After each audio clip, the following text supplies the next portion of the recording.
وہ تو اس کو تو حضرت جی جو پیچھے سے پیسے آ رہے ہیں نا اس کو تو وہ نظر آ رہا ہے، اس کو کیا پتہ بابا ہوتا کیا ہے۔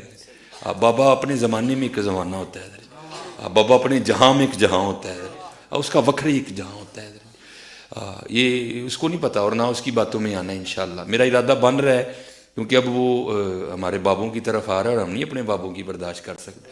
منوس تجھے کیا پتا بابے ہوتے کیا ہیں، تجھے کیا پتا باجزید کہتے کس کو ہیں، تجھے کیا خبر جنید کس ہستی کا نام ہے حضرت، اس لیے اس کی بات بھی نہ سنا کرو حضرت، وہ بھی دل میں شک ڈال دے گی حضرت۔ اور انشاءاللہ بس میں توفیق مانگ رہا ہوں اپنے اللہ سے، بڑی جلدی میں نے انشاءاللہ اس کا رد شروع کرنا ہے۔ ایمی بکواس کر رہا ہے اپنے کمرے میں بیٹھ، یہ کیا ہوا، تیرا کمرہ، تیرا کیمرہ، تیرے ہی لوگ، تیری کتابیں، تیری باتیں، کسی دن ہمیں بھی بلا نہ، تو اسی طرح لائیو چلا نا بھائی، تیری اپنی دنیا، تیری اپنی باتیں، یہ کیا حضرت ہوا۔ اس لیے میرے دوستو آپ بھی تھوڑا آپ بھی دیکھو نا حضرت، وہ کیا بھائی، اگر وہ اتنا ہی حق پہ ہے تو کیوں ڈرتا ہے؟ ہم نہیں گنے لے کے جائیں گے اور ہمیں گن کی لوڑ ہی نہیں، ہم تو درود والے ہیں حضرت، ہم نہیں برود والے حضرت، ہمارا درود ہی ہمارا برود ہے حضرت، ہمیں نہیں لوڑ کوئی بھی حضرت، ہاں بلائے نا حضرت، اگر وہ اتنا ہی سچا ہے۔ اگر اصل میں لوگوں کا بھی تھوڑا مزاج بن گیا ہے کہ باطل کو جلدی تسلیم کر لیتے ہیں حضرت، بات اتنی جلدی نہیں حضرت جی، اگر چلو 100 نکال دیا تو کیا 1300 سالوں سے دنیا باطل پہ تھی، آج تو حق والا جم پڑا ہے، تجھے کیا نظر آ گیا الو کے پٹھے۔ تو بہرحال یہ جو ہے نا کتابیں پڑھا کرو حضرت جی، خود دیکھا کرو کہ ہمارے بڑے تھے کیا ہے۔ خود اہل حدیث علماء جو ہے نا، سنجیدہ علماء، وہ بھی پریشان ہیں کہ ہماری عوام جا کدھر رہی ہے۔ اب وہ جو انجینئر کا فتنہ آیا ہے نا، اہل حدیث ہم سے زیادہ اس سے پریشان ہیں۔ اہل حدیث علماء ہم لوگ اتنے پریشان نہیں ہیں اس سے، وہ علماء ہم سے بھی زیادہ کیا ہیں کہ یار یہ کیا ہو رہا ہے۔ یاد رکھو علی مرزا کے پیچھے جتنے گئے ان میں کوئی بریلوی نہیں تھا، دیوبندی نہیں تھا۔ ہاں سمجھ جاؤ کون تھا، مجھے بولتے ہوئے بھی درد ہوتا ہے، اس واسطے نہیں بولتا میں نام۔ ہمارے گئے ہیں، میں پونا میں تھا گزشتہ 2 ہفتے پہلے، وہاں کے طلباء تو مجھے کہے ریکویسٹ کرنے لگے کہ مولوی صاحب آپ کچھ تو کیجئے، یہ ایسا لا کے رکھتا ہے، کتنے بچے ہمارے آنکھوں کے سامنے چلے گئے، آپ اس پر کوئی نہ کوئی کلپ نکالیے، اس کے اوپر جو مدلل جواب ہو علی مرزا پر۔ ہم بیزار ہو گئے ہیں، ہمارے ہاتھوں جو بنے ان میں کئی لوگ اب علی مرزا کے فالوورز میں سے ہیں، نعوذ باللہ ثم نعوذ باللہ۔ کون گیا؟ ہمارا گیا، تو دکھتا کس کو ہے؟ ہم کو ہے۔ میں جہاں بھی جاتا ہوں یہی بولتا ہوں، سب سے بڑا خطرہ ہم کو ہے، کو نہیں۔ پھنستا سکون، یہ قرآن حدیث بولتا نا، یہ اہل الحدیث فرقیت پھنستا۔ کیسا پھنستا؟ انجینئر علی مرزا انہیں دلیل سے بولتا، بھائی کیا بولتا بھائی انہیں۔ اچھا اصل میں مسئلہ کیا ہے، یوٹیوب اتنا پھیل گیا ہے کہ کس کا سننا کس کا نہیں سننا نہیں معلوم، پتہ ہی۔ پہلے یہ متعین کرنا چاہیے ہم علماء کو، تاکہ عوام کو صحیح نصیحتیں ملے کہ ان کا سنو، ان کا نہ سنو۔ علی بھائی السلام علیکم۔ وعلیکم السلام۔ کچھ عرصہ سے میں نوٹ کر رہا ہوں کہ فرقوں کے بزرگ بابوں سے متعلق آپ کی زبان سخت ہوتی جا رہی ہے، الحمدللہ۔ یہ میں نے کہا الحمدللہ، انہوں نے لکھا ہے۔ خصوصاً آج کل آپ کا یہ نعرہ آپ کے اسٹوڈنٹ بڑے فخر سے لگا رہے ہیں کہ بابت شاہی کوئی نہیں۔ کیا یہ جملے آپ کی طرف سے ادا ہونا تکبر کی علامت نہیں ہے؟ نعوذ باللہ۔ یہ میں کہہ رہا ہوں کہ آپ اپنے آپ کو بزرگ بابوں سے بہتر سمجھنے لگے ہیں جن کی اسلام کے لیے اتنی خدمات ہیں۔ نعوذ باللہ جی، اچھا ہو گیا یہ پوچھ لیے سوال کسی نے، میں استغفر اللہ واتوب الیہ اس وجہ سے یہ بات نہیں کہہ رہا ہوتا۔ اور مجھے بتائیں کبھی میں نے ایبسولوٹلی یہ بولا ہے کہ بابت شاہی کوئی نہیں سوائے ابھی کے؟ وہ سوال ہوا ہے۔ دیکھیں کوئی بات شروع ہوتی ہے نا، اس کے اینڈ پہ آتا ہے نا فَبِأَيِّ آلَاءِ رَبِّكُمَا تُكَذِّبَانِ، 31 دفعہ تو قرآن میں بھی آیا نا، جنت کی آیات کے بعد بھی آیا۔ ویسے تو ہمارے علماء نے ترجمہ ہی غلط کیا، تم اپنے رب کی کون کون سی نعمتوں کو جھٹلاؤ گے، یہ ترجمہ غلط ہے۔ آلا کہتے ہیں نشانی کو، وہ جنت بھی ہو سکتی ہے، جہنم بھی ہو سکتی ہے، اور فزیکل فینومینا آف نیچر بھی ہو سکتے ہیں۔ مولانا مودودی رحمہ اللہ نے ہر آیت کا اس کے کانٹیکسٹ کے اعتبار سے ترجمہ کیا ہے۔ انہوں نے یہ ترجمہ نہیں کیا تم اپنے رب کی کون کون سی نعمتوں کو جھٹلاؤ گے، ورنہ تو جہنم جو ہے وہ کیا نعمت ہے، وہ تو اللہ تعالیٰ کی طرف سے غضب ہے۔ تو اسی طریقے سے میں کوئی آیت بیان کرتا ہوں، کوئی حدیث بیان کرتا ہوں، اس کے اینڈ پہ کنکلوڈ کرتے ہوئے، آپ کے دماغ میں ڈرل کرتے ہوئے، کمپیریزن کرواتے ہوئے ایک جملہ بولتا ہوں کہ جب قرآن و سنت یہ کہہ رہا ہے، قرآن و سنت کی روشنی میں نبی صلی اللہ علیہ وآلہ وسلم کا سٹیٹس یہ ہے، صحابہ کرام کا سٹیٹس یہ ہے، اور آپ اپنے بزرگ بابوں کے بارے میں ان سے اونچا سٹیٹس کلیم کر رہے ہیں، تو اس کو میں کمپیریزن کرواتے ہوئے اینڈ پہ کہتا ہوں کہ اگر اللہ کے محبوب صلی اللہ علیہ وآلہ وسلم، صحابہ کرام علیہم رضوان وہ اس لیول پہ ہیں، تو بابوں کا جو لیول آپ نے کلیم کیا ہے وہ تو ان کے مقابلے میں شاہی کوئی نہیں ہے۔ اب آپ اس کو جوڑ کے دیکھیں۔ اب کوئی اعتراض کر سکتا ہے کہ جی آپ یہ جملہ نہ بولیں، لوگوں کو دکھ ہوگا۔ لوگوں کو تو کسی چیز سے بھی دکھ ہو سکتا ہے۔ ایک عیسائی کو آپ اگر کہہ دیں کہ سورۃ المائدہ کی آیت نمبر 17 ہے، لقد کفر الذین قالوا ان اللہ هو المسیح ابن مریم، بے شک وہ لوگ کفر کر رہے ہیں جو کہہ رہے ہیں کہ عیسیٰ ابن مریم ہی اللہ ہے، اور ساتھ کتنے سخت الفاظ ہیں۔ وہ تو عیسائی تو کہے گا نا کہ جی میں تو اسے حضرت عیسیٰ کی توہین شمار کروں گا۔ اللہ تعالیٰ فرماتا ہے قل، اس کے جواب میں ان سے فرماؤ، فَمَن يَمْلِكُ مِنَ اللَّهِ شَيْئًا، اللہ کا کوئی کیا بگاڑ سکتا ہے، اللہ کے مقابلے پہ کون اتنی طاقت رکھتا ہے۔ ان اراد ان یہلک المسیح ابن مریم، اگر اللہ ہلاک کر دے عیسیٰ ابن مریم کو، وَأُمَّهُ، اور اس کی ماں کو، اولو العزم پیغمبر اور اس کی ماں اولیاء کی سردار، کوئی ولی بھی نہیں ان کو پہنچ سکتا، ایک نبی کی وہ والدہ ہیں۔ وَمَن فِي الْأَرْضِ جَمِيعًا، اور زمین میں جتنے بھی ہیں، یعنی سارے بابے بھی ہو گئے نا، سارے کور ہو گئے، تو اللہ کا کوئی کیا بگاڑ لے گا؟ یعنی جو اللہ ان کو موت دے سکتا ہے، ان کے مقابلے میں آپ اللہ تعالیٰ کو ان کے ساتھ لا کے کھڑا کر رہے ہو، ان کو تو موت آ جانی ہے۔ اب کوئی عیسائی سنے گا وہ تو کہے گا یار اس میں تو حضرت عیسیٰ کی تنقیص ہو رہی ہے، یہ تو بڑی بدتمیزی سے گفتگو ہو رہی ہے۔ تو یہ گفتگو کون کر رہا ہے؟ اللہ۔ اور کس لیے کر رہا ہے؟ لوگوں کو کہنے کے لیے، اے نبی تم فرما دو، عیسائیوں کے کانسیپٹ کو کلیئر کرو۔ وہی مولانا اسحاق صاحب والی بات ہے کہ جب توحید بیان ہوگی تو آپ کے زوم میں آٹومیٹکلی انبیاء کی توہین ہو جائے گی۔ عاشق عیسیٰ جو ہے وہ تو برگشتہ ہو جائے گا نا، کیونکہ عاشق عیسیٰ جو ہے وہ عیسیٰ ابن مریم کو اللہ کا بیٹا یا اللہ کلیم کرتا ہے، کیتھولک اور پروٹیسٹنٹ۔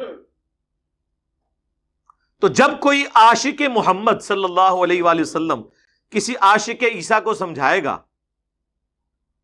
تو وہ تو آگے سے ناراض ہو جائے گا نا قرآن کی آیت سن کے، تو اس کی وجہ سے آپ بیان کرنا چھوڑ دیں گے یا آپ اپنا عقیدہ اس کے مطابق کر لیں گے۔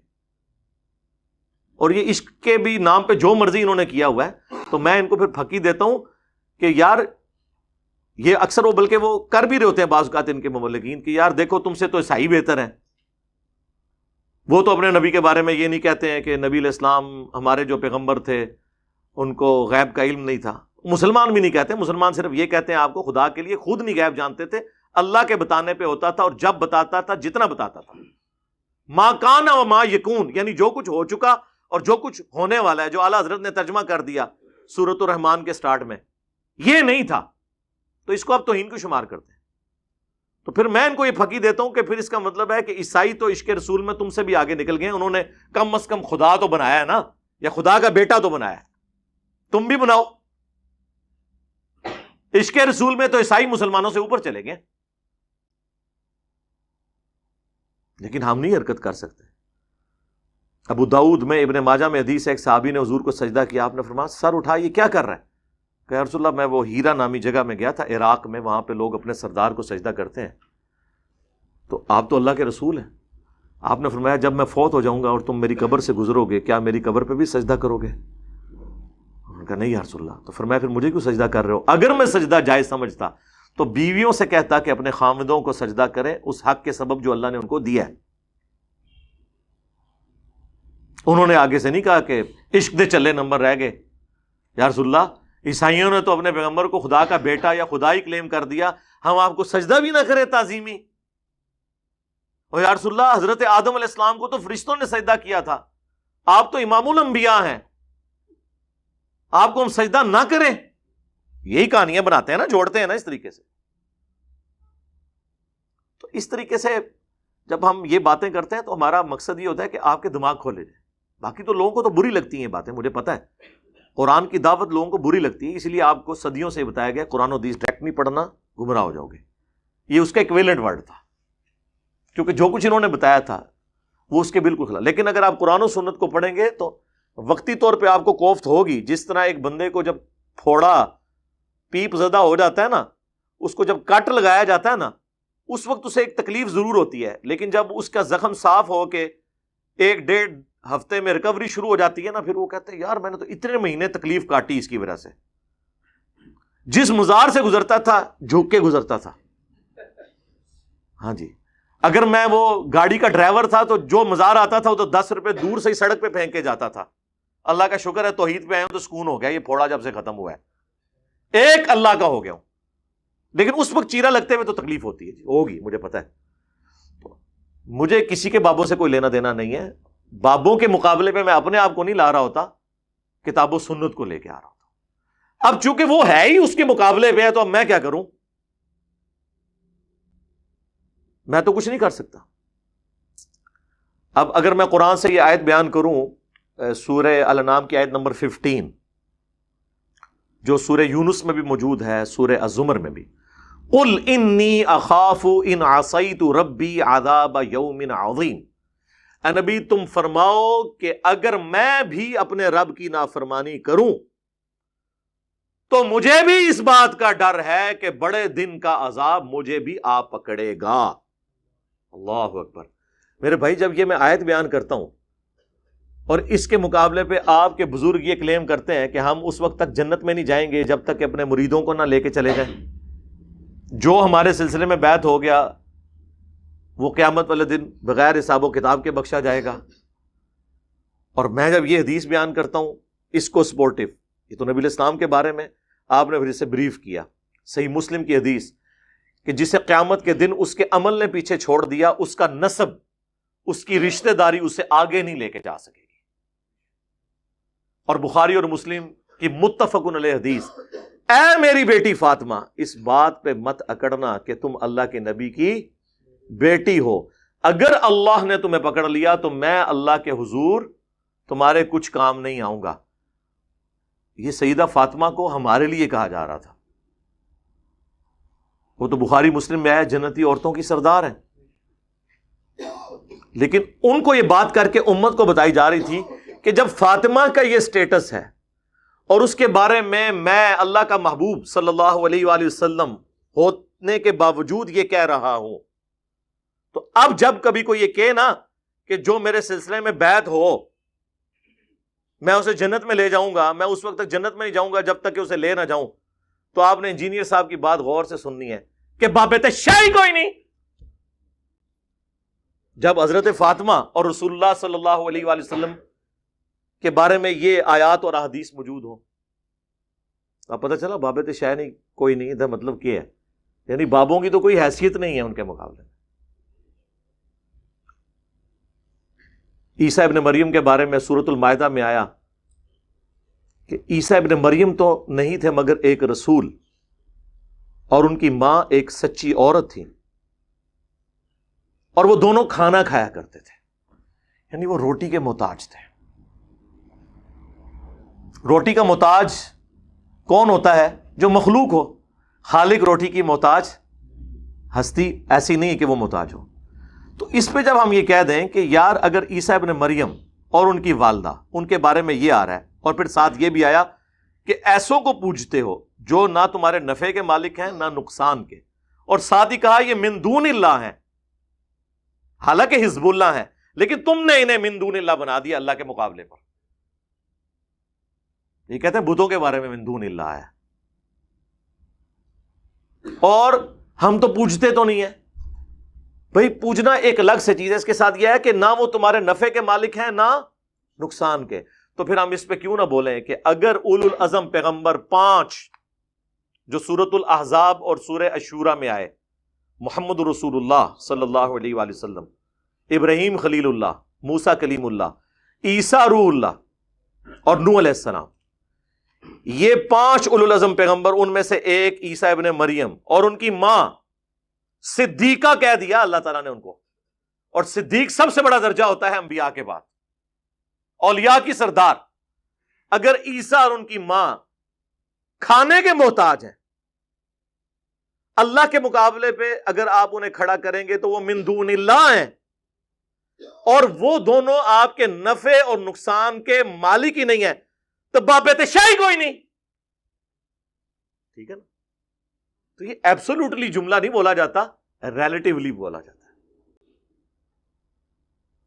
پھر بخاری اور مسلم دونوں میں حدیث ہے اسامہ ابن زید کے بارے میں، وہ کہتے ہیں ایک جنگ کے دوران ایک کافر سے جب میں لڑ رہا تھا تو وہ میری تلوار کے نیچے آیا تو اس نے کلمہ پڑھ دیا، میں نے پھر بھی اسے قتل کر دیا کہ یہ ڈر کے کلمہ پڑھ رہا ہے، لیکن دل میں قلق تھا، گلٹ تھا۔ کچھ عرصے بعد اللہ کے نبی علیہ السلام سے عرض کی کہ اے اللہ کے رسول، اس طرح جنگ کے دوران ایک کافر جب میری تلوار کے نیچے آیا تو اس نے کلمہ پڑھ دیا، لیکن پھر بھی میں نے اسے مار دیا۔ تو آپ نے فرمایا اسامہ جب اس نے کلمہ پڑھ دیا تھا تو تو نے اسے کیوں مار دیا؟ تو کہنے لگے یا رسول اللہ اس نے ڈر کے کلمہ پڑھا تھا۔ آپ نے فرمایا اسامہ کیا تو نے اس کا دل چیر لیا تھا؟ اسامہ تو کیا کرے گا، اسامہ تو کیا کرے گا، اس جملے کو حضور رپیٹ کرتے رہے جب قیامت والے دن وہ کلمہ پڑھتا ہوا اللہ کے حضور تیرے خلاف مقدمہ قائم کر دے گا، اسامہ تو کیا کرے گا۔ اور اسامہ ابن زید کہتے ہیں کہ اس وقت میرے دل میں خیال آیا کاش آج سے پہلے میں کافر ہوتا، آج ہی کلمہ پڑھ کے مسلمان ہوتا، کم از کم میرا یہ گناہ دھل جاتا۔ اسامہ ابن زید نے جو اجتہاد کیا وہ بالکل درست تھا، ہم بھی یہی کرتے ہیں کہ ڈر کے پڑھا، لیکن ظاہر میں غلطی کے چانس تو ہیں، ہو سکتا ہے ڈر کے نہ پڑھا ہو۔ تو بینیفٹ آف ڈاؤٹ ایک کافر کو بھی رسول اللہ نے دیا جو آپ کو مسلمان علماء نہیں دیتے ہیں۔ جنید جمشید نے سامنے آ کے معافی مانگی، علماء نے کہا نہیں اندرونی مانگی،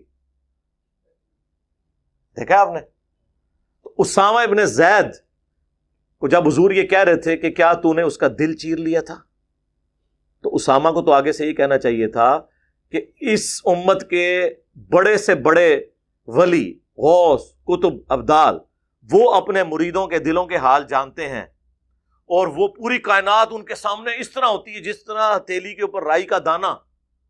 تو میں تو اولیاء اللہ کا سردار ہوں، اور میرے بارے میں آنے والے لوگ کہانیاں بھی کرائیں گے کہ کوئی ادنا صحابی بھی ہو، اسامہ تو بہت اعلیٰ صحابی ہے، ادنا صحابی بھی ہو، اس کے گھوڑے کے قدموں کی خاک گھوڑے کے نتھروں میں جو جا کے لگتی ہے اس کو بھی کوئی غوث، کتب، ابدال نہیں پہنچ سکتا۔ تو یا رسول اللہ جب غوث، کتب اور ابدال دل کا حال جان لیتے ہیں تو یا رسول اللہ میں نے واقعی دل چیر لیا تھا اور مجھے پتا چل گیا تھا کہ اس کے دل میں کیا ہے، یہ کہا انہوں نے۔ تو پھر میں یہ اگر عرض کروں کہ اگر اسامہ ابن زید کسی کے دل کا حال نہیں جانتے تو بابت شاہی کوئی نہیں۔ فَبِأَيِّ آلَاءِ رَبِّكُمَا تُكَذِّبَانِ، یہ اللہ کی سنت پہ عمل ہو رہا ہے۔ ہر نشانی کے بعد وہ بات ریپیٹ اس لیے ہوتی ہے تاکہ آپ کے دماغ میں گھس جائے۔ تو یہ ہم بار بار بولتے ہیں کسی مثال کے ساتھ۔ اسی طریقے سے بخاری و مسلم میں ایک حدیث ہے، نبی علیہ السلام کا ایک غلام تھا مدعم، جو سواری کا کجاوا کسا کرتا تھا سفر و حضر میں، حضور کو وضو کرواتا تھا۔ غزوہ خیبر کے موقع پر اسے ایک نامعلوم تیر لگا اور وہ شہید ہو گیا، اور صحابہ نے کہا تم میں شہادت مبارک ہو، یہ الفاظ ہیں۔ بالکل صحیح کہا، کیونکہ صحابہ دل کا حال تو نہیں جانتے تھے۔ آپ نے فرمایا تم اسے شہادت کی مبارک دے رہے ہو، جبکہ اللہ نے مجھے دکھایا ہے کہ اس کے اوپر آگ کی ایک چادر ہے جو اس نے مال غنیمت میں سے چوری کی تھی، اور اللہ نے یہ بھی لحاظ نہیں کیا کہ حضور کا خادم ہے چلو ایک چادر معاف کر دے، نہیں۔ اس لیے میں بولتا ہوں آج اگر کوئی جرم کرتا ہے نا، اس لیول کا جرم اگر رسول اللہ کے زمانے میں کسی نے کیا وہ بڑا مجرم ہے، کیونکہ اسے حضور کی صحبت ملی ہوئی ہے۔ آج اگر صحابہ کو گالیاں دیتا ہے، دلواتا ہے، اس سے بڑا رافضی اور اس سے بڑا مجرم اور اس سے بڑا خارجی وہ ہے جس نے اس مبارک زمانے میں یہ کام کیا۔ اشارتاً بات کرو، کیونکہ میں نے جملے سخت بول دیے نا، پھر اشارتاً بات، تاکہ جوڈیشری میں چیلنج نہ ہو سکے یہ بات فلاں فلاں کر کے۔ تو صحابہ کرام اٹھے، اپنے گھروں کو گئے، اگر کسی نے ایک رسی کا ٹکڑا بھی یہ کہہ کے اٹھایا تھا نا کہ اس کی تو کوئی اتنی ورتھ نہیں ہے مال غنیمت میں، کیونکہ مال غنیمت کا سامان وقت کے حاکم نے تقسیم کرنا ہوتا ہے، اور اس وقت رسول اللہ تھے صلی اللہ علیہ وسلم، ان کی اجازت کے بغیر نہیں ہو سکتا تھا، لا کے واپس بیت المال میں جمع کروایا۔ اب یہ حدیث بیان کرنے کے بعد جب میں یہ کہتا ہوں کہ صحابہ کرام کو تو اپنے سامنے پڑی ہوئی ایک صحابی کی لاش کے اوپر آگ کی چادر نظر نہیں آئی ہے، آپ لوگ اپنے بزرگوں کے بارے میں کلیم کرتے ہیں کہ وہ عذاب قبر دیکھ لیتے ہیں، انہیں کشف القبور ہوتا ہے۔ اگر صحابہ کرام علیہم رضوان سامنے میت کے اوپر جو آگ کی چادر ہے اس کو نہیں دیکھ سک رہے تو بابید شاہی کوئی نہیں۔ فَبِأَيِّ آلَاءِ رَبِّكُمَا تُكَذِّبَانِ، تم اپنے رب کی قدرت کی کون سی نشانیوں کو جھٹلاؤ گے؟ تو یہ مثالیں میں اس لیے دے رہا ہوتا ہوں تاکہ آپ کو بات سمجھ آئے۔ اسی طریقے سے بخاری مسلم میں حدیث ہے، نبی علیہ السلام ایک جگہ سے گزر رہے تھے تو آپ رک گئے، آپ کی سواری بھدک گئی، کیونکہ بخاری میں ہی آتا ہے کہ عذاب قبر اس طرح کی جو چیزیں ہیں وہ جنوں اور انسانوں کے علاوہ تمام مخلوقات ان کی آواز سن لیتی ہیں، انسان نہیں سن سکتے اس کی۔ اب یہ جو کہتے ہیں نا جی گورے کا موبائل دور سے سن لیتا ہے تو اللہ کا ولی کیوں نہیں سن سکتا؟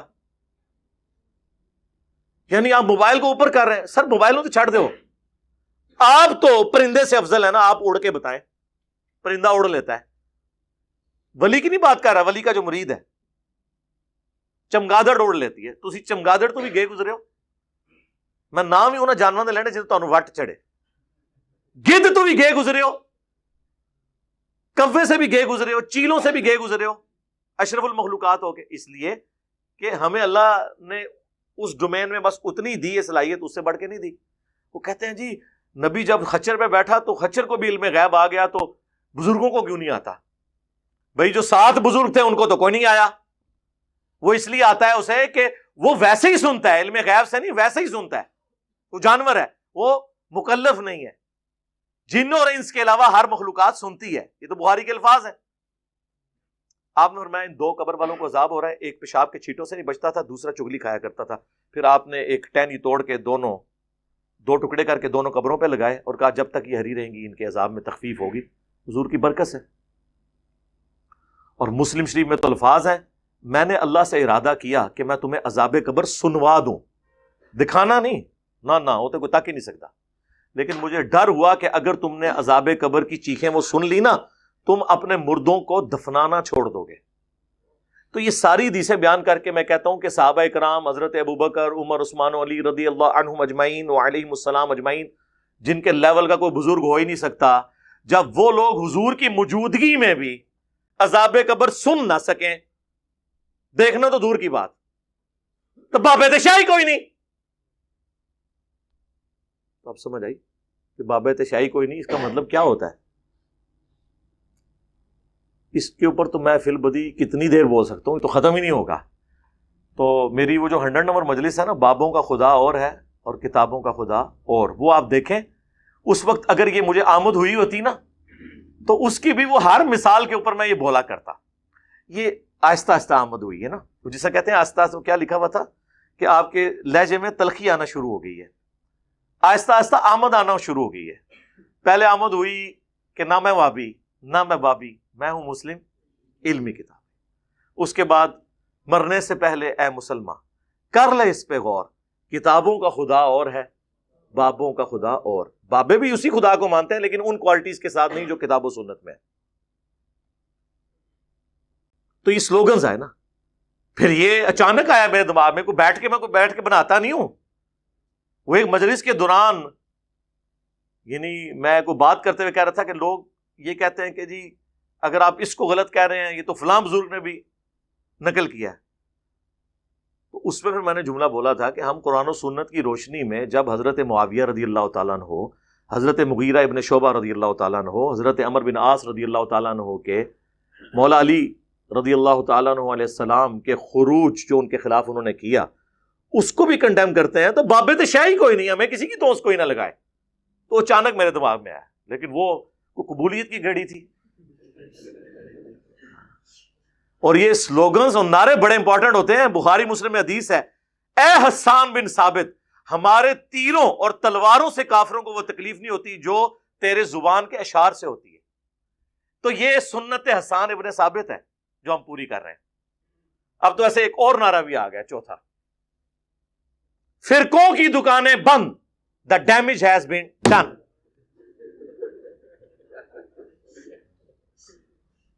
پتہ نہیں اور کیڑے کیڑے آون گے. بال یہ میں نے کلیئر کیا. باقی یہ جو لکھا نا اس میں کہ جی بزرگوں کی اتنی خدمات ہے، میرے بھائی بخاری اور مسلم دونوں میں حدیث ہے کہ اللہ چاہے تو فاسق سے بھی دین کا کام لے سکتا ہے. اور وہ پوری حدیث یہ تھی کہ ایک شخص نے کتنے کافر مارے اور حضور نے فرمایا یہ جہنمی ہے. صحابہ کہتے ہیں قریب ہے کہ ہمارے دل میں وسوسہ آتا کہ حضور کی بات کہیں جھوٹی نہ ہو. تو میں اس کے پیچھے ہو گیا. اینڈ پہ میں نے دیکھا جب وہ زخموں کی تاب نہ لا سکا تو اس نے زمین میں تلوار یوں کھڑی کر کے اپنے آپ کو اس پہ گرا کر خودکشی کر لی. تو انہوں نے کہا صدق رسول اللہ، رسول اللہ نے سچ کہا تھا. تو آپ نے فرمایا بلال اٹھو اور اعلان کر دو کہ آخرت کا دار و مدار خاتمے کے اوپر ہے، اور بعض اوقات اللہ کسی فاسق سے بھی دین کا کام لے لیتا ہے. یعنی وہ جو جنگ میں مسلمانوں کو اس نے سپورٹ کیا تو وہ فسق کے طور پہ تھا. اور یہ حدیث کا آخری حصہ یہ ایک دوسرے کے بزرگوں کے بارے میں کوٹ کرتے ہیں. آپ بریلویوں سے کہنا کہ دیوبندیوں نے اتنی عربی کتابوں کے اردو میں ترجمے کیے ہیں تو پھر اللہ ہی ان سے کام لے رہا ہے. وہ کہتے ہیں اللہ تو فاسق سے بھی دین کا کام لے سکتا ہے. اور دیوبندیوں سے آپ کہیں کہ جی اعلیٰ حضرت نے یہ خدمات کی ہیں فقہ حنفی کے فتاوی رضویوں میں اتنے انسالوڈ ایشوز کو ریزالو کیا. وہ کہتے ہیں اللہ تعالیٰ فاسق سے بھی دین کا کام لے سکتا ہے. تو ہم کہتے ہیں دونوں ہی ٹھیک کہہ رہے ہو. تو پھر ہمیں دھونس کس چیز کی؟ فاسق یا کافر سے بھی کام لے سکتا ہے. یہ جو پرنٹنگ پریس جس پہ یہ قرآن اور یہ بخاری مسلم پرنٹ ہوئے ہیں، یہ کس رحمہ اللہ تعالی نے بنایا تھا؟ کس رحمت اللہ علیہ نے یہ گھڑی بنائی تھی جس کو دیکھ کے آپ مسجد میں اپنی ٹائمنگ سیٹ کرتے ہیں؟ کچھ بھی نہیں. یہ صرف ٹرینیں روک سکتے ہیں، ٹرین بنا نہیں سکتے. بنا نہیں سکتے، روک سکتے ہیں. کس رحمت اللہ علیہ نے زمین سے تیل جو ہے وہ دریافت کیا تھا؟ تو یہ باتیں کرنا چھوڑ دیں. خدمات سب کی ہیں، وہ اللہ تعالیٰ کسی سے بھی کام لے. ورنہ تو گورے کے پرنٹنگ پریس سب سے بڑا یہ کنٹریبیوشن ہے. ورنہ حضور کے زمانے میں تو چند لوگوں کے پاس مصحف ہوتے تھے، زبانی وہ قرآن یاد رکھتے تھے. تو پھر گورے کو پھر آپ کریڈٹ دیں، کہیں گے نہیں اس کی وجہ سے اس کے عقیدے تو صحیح نہیں ہو جائیں گے. تو آپ کے بھی بزرگوں کے بخاری مسلم ٹرانسفر کرنے کی وجہ سے عقیدے تو ٹھیک نہیں ہو جائیں گے اگر وہ بخاری مسلم کے خلاف ہیں، کہ ہو جائیں گے. اور بزرگ بھی آپ یہ دھوکہ دینا بند کریں. 1400 سال سے کوئی بزرگ نہیں گزرا. 1400 سال کی تو ہم بات ہی نہیں کر رہے، ہم تو بیچ والے 1000 سال کی بات کر رہے ہوتے ہیں. ہم تو ہر بات قرآن و سنت سے پیش کرتے ہیں، بخاری مسلم سے پیش کرتے ہیں. تو انہی بزرگوں سے پیش کر رہے ہیں نا، ان بزرگوں کو مان رہے ہیں تو ان سے پیش کر رہے ہیں نا. تو یہ پرانے بزرگوں کے ہم خلاف نہیں ہیں، درمیانے بزرگوں کے خلاف ہیں. پرانے جو ہیں صحابہ تابعین تبع تابعین پہلے 300 سال کے، ان کو تو ہم اپنا امام مانتے ہیں، اور اس لیول تک کہ ہم نے ان کو سامنے سجایا ہوا ہے ان کی کتابوں کو، ان کی خدمات کو. تو یہ دھوکہ دینا بھی بند کریں. صرف لوگوں کو جو ہے وہ ایک ایکسپلائٹ کرنے کے لیے، ان کے جذبات کو ابھارنے کے لیے اس طرح کے جملے بول دیتے ہیں کہ یہ بزرگوں کو نہیں مانتا، ان کی توہین کرتا ہے. چلیں ہم پھکی دیتے ہیں، پرانوں کو تو چھوڑ دیں. اس ماڈرن ایج میں ڈاکٹر ذاکر نائک حافظہ اللہ تعالی نے سینکڑوں ہندوؤں کو کلمہ پڑھایا آن کیمرہ. اس کی پاداش میں انہیں غریب الوطنی کی زندگی گزارنی پڑ رہی ہے حضرت ابراہیم علیہ السلام کی سنت پہ عمل کرتے ہوئے. تو کیا اس پورے سینیریو کو دیکھ کے بریلوی، دیوبندی اور اہل حدیث، چلیں اہل حدیث تو پھر بھی اس کو کچھ مانتے ہیں، بریلوی اور دیوبندیوں نے کیا ڈاکٹر ذاکر نائک کو ولی اللہ مان لیا؟ آپ ان سے کہ اتنے ہندوؤں کو کلمہ پڑھایا، وہ کہیں گے یار پڑھایا تو کیا ہوا، عقیدے تو درست نہیں ہے. سر یہی ہمارا نظریہ آپ کے بزرگوں کے بارے میں بھی ہے کہ پڑھایا تو کیا ہوا. تو آپ خود مانتے ہیں کہ عقیدہ پہلے صحیح ہونا چاہیے. تو آپ کے بزرگوں کے عقائد و نظریات تو قرآن و سنت کے خلاف ہیں. چشتی رسول اللہ، ہاں یہ ہماری مجبوری تھی میرے بھائی. آپ تو قرآن حدیث کو مانتے ہی نہیں تھے. ہم نے کہا ٹھیک ہے، کیوں نہیں مانتے؟ وہ کہتے تھے قرآن حدیث میں تو یہ لکھا ہے، لیکن وہ فلاں جو بزرگ ہیں وہ تو یوں لکھتے ہیں، تو انہوں نے قرآن حدیث نہیں پڑھا ہوا تھا. اب ان کو کون بتایا کہ ان بیچاروں نے کہاں قرآن حدیث پڑھا ہوا تھا، لیکن یہ کون کہہ سکتا ہے ان کو؟ تو اس کا پھر بہتر حال یہ ہے، آکاش بیل جب کسی درخت پہ لگ جائے نا، آپ کو پتا ہے وہ اس درخت کی خوراک چوستی رہتی ہے، الٹیمیٹلی ایک دفعہ درخت پھر وہ نیچے گر پڑتا ہے. اگر آپ اس درخت کی افزائش چاہتے ہیں نا تو آکاش بیل کو کاٹتے ہیں. ان کے بزرگ یہ آکاش بیل تھے جو قرآن و سنت سمجھ نہیں لگنے دیتے تھے. ہم نے کہا ٹھیک ہے، پہلے کینچی تو ادھر پھیرتے ہیں نا. یہ کہتے ہیں ہم ان کو قرآن پیش کرتے ہیں، حدیث پیش کرتے ہیں، یہ کہتے ہیں نہیں جی بخاری مسلم میں تو یہ لکھا ہے، قرآن میں یہ لکھا ہے، لیکن بزرگ تو یہ کہتے ہیں۔ آپ ہمیں لاکھ کہتے رہیں ایاک نعبد و ایاک نستعین، ہم کہیں گے سن فریاد پیراں دیا پیرا، میری فریاد سنی کن دھر کے ہو، میں کہ ٹھہر ہو ہاں تیرا کر لینے کہ تواڈے اتنے بڑے بزرگ، ہم نہیں کہتے انہوں نے کیا ہوگا لیکن ان کی طرف منسوب ہے، حشت بہشت آپ نے چھاپی ہے۔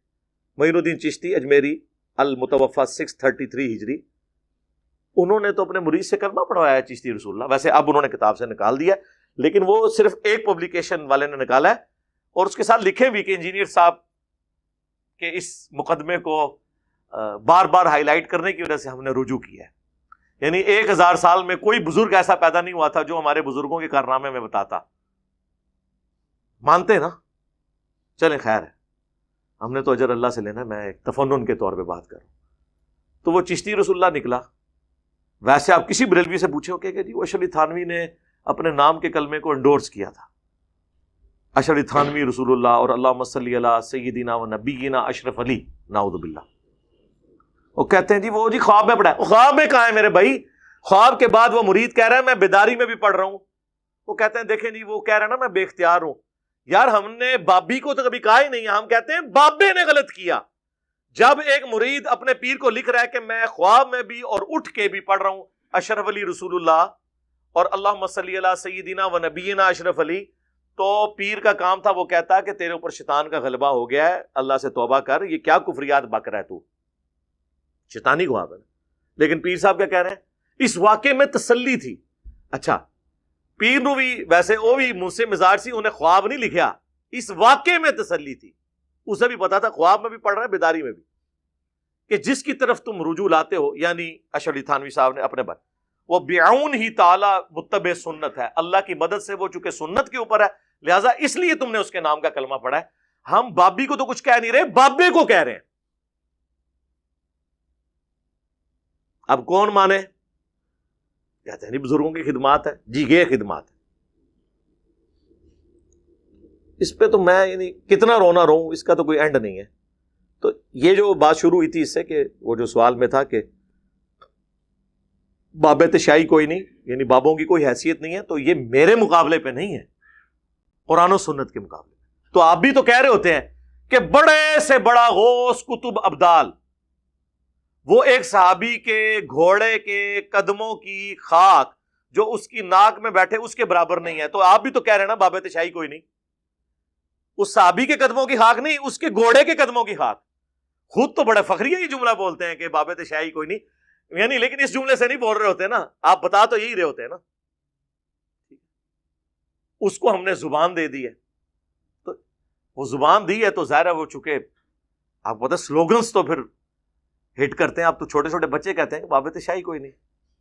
آپ دیکھیں ہمارے خلاف جتنی ویڈیوز چلتی ہیں نا اس کے نیچے ہمارے اسٹوڈنٹس لکھتے ہیں کہ بھائی آپ تو یہ کہہ رہے ہیں نا لیکن قرآن میں یہ لکھا ہے، حدیث میں یہ لکھا ہے، اور ہماری ویڈیوز کے اوپر جتنے لوگ کمنٹس کرتے ہیں دیوبندی بریلوی اہل حدیث، آپ نیچے لکھیں، وہ دیکھیں گے کسی نے گالی لکھی ہوگی، کسی نے لکھا ہوگا فلاں کا ایجنٹ ہے، فلاں سے یہ کر رہا ہے، اور نیچے لوگ جواب دے رہے ہوتے ہیں کہ بھائی کوئی علمی بات کریں۔ ٹھیک ہے، کہہ دینے سے کیا ہوتا ہے، پروپیگنڈا کرنے سے کیا ہوتا ہے؟ آپ دیکھ لیں دنیا کے سارے فرقے آپس کے اختلافات کو چھوڑ کے میرے خلاف کلپ چڑھا رہے ہیں۔ آپ نے دیکھا ہے کوئی ایک سال کے اندر بریلوی دیوبندی اہل حدیث کا ایک دوسرے کے خلاف کو کلپ آیا ہو؟ سارے مل کے میرے خلاف کر رہے ہیں، کیوں؟ انہیں پتا چل گیا ہے کہ یار یہ مسئلہ کوئی بھی نہیں بچا، ایک دوسرے سے گلے لگ لگ کے رو رہے ہیں کہ تہاڈا نہیں کچھ بچا۔ تو جس طرح وہ کہتے ہیں نا جی اہل حدیث ہم سے زیادہ پریشان ہیں، ہم اتنے پریشان نہیں ہیں، اہل حدیث ہم سے زیادہ پریشان ہے۔ خود اہل حدیث علماء جو ہے نا، سنجیدہ علماء، وہ بھی پریشان ہیں کہ ہماری عوام جا کدھر رہی ہے۔ اب وہ جو انجینئر کا فتنہ آیا ہے نا، اہل حدیث ہم سے زیادہ اس سے پریشان ہیں۔ اہل حدیث علماء ہم لوگ اتنے پریشان نہیں ہیں اس سے، وہ علماء ہم سے بھی زیادہ کیا ہیں کہ یار یہ کیا ہو رہا ہے۔ تو اس طریقے سے اہل حدیث لادہ چیخ رہے ہوتے ہیں کہ جی ہمارے گئے ہیں۔ یاد رکھو علی مرزا کے پیچھے جتنے گئے ان میں کوئی بریلوی نہیں تھا، دیوبندی نہیں تھا۔ ہاں سمجھ جاؤ کون تھا، مجھے بولتے ہوئے بھی درد ہوتا ہے، اس واسطے نہیں بولتا ہوں میں نام۔ ہمارے گئے ہیں۔